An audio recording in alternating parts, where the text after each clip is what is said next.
हिंगोजा में नारी के मुबैना खंभण जी कोशिश कई वई। शहरन मज़ामत कई आहे। नारी सपना के खंभण जी कोशिश जे इल्ज़ाम में 3 ॼणनि खे पुलिस गिरफ़्तार भी करे वरितो आहे। गिरफ़्तार जवाबदारनि मां हिकु पाण खे नारी जो भाउ ऐं ॿियो मारोट ॿुधाए रहियो आहे। हिंगोजा में नारी के मुबैना खंभण जी कोशिश दौरान शहरन मज़ामत कई।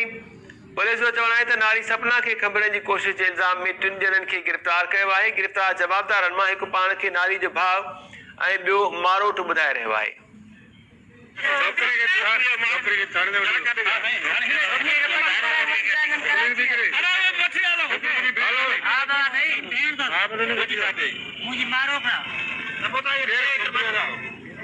छोकरो मानू था तो छोकरी खई बच्चे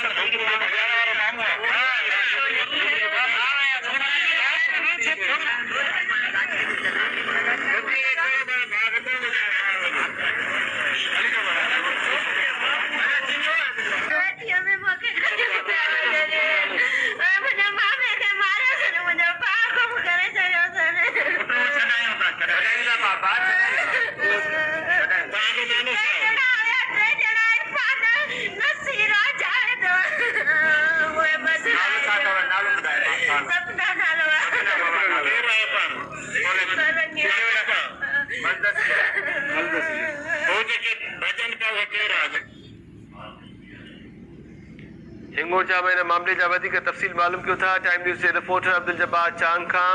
अब्दुल जब्बार, छा अपडेट्स आहिनि अवां वटि इन मामले जा? मैं तव्हांखे ॿुधाईंदो हलां त हिंगोजा स्टाफ ते कराची वञण जे इंतज़ार में वेठल नारी सपना खे खंभण जी कोशिश जेका शहरनि नारी खे खंभण खां बचाए वरितो। पुलिस पहुची 3 ॼणनि खे गिरफ़्तार करे वरितो। पुलिस मूजिबि नारी खे ज़बरदस्ती खंभण जी कोशिश जेकी कंदड़नि खे गिरफ़्तार कयो वियो आहे। केस दाख़िल कयो वेंदो। नारी सपना ॿुधायो त वसीर अहमद सोलंकी, जावेद अहमद सोलंकी पंहिंजे साथियुनि सां गॾिजी मूंखे अगवा करण जी कोशिश करे रहिया त मूं रहियंदे शहरनि संदर मूंखे बचाए वरितो। जी अब्दुल जब्बार चांग, महिरबानी तफ़सील ॿुधाइण जे लाइ।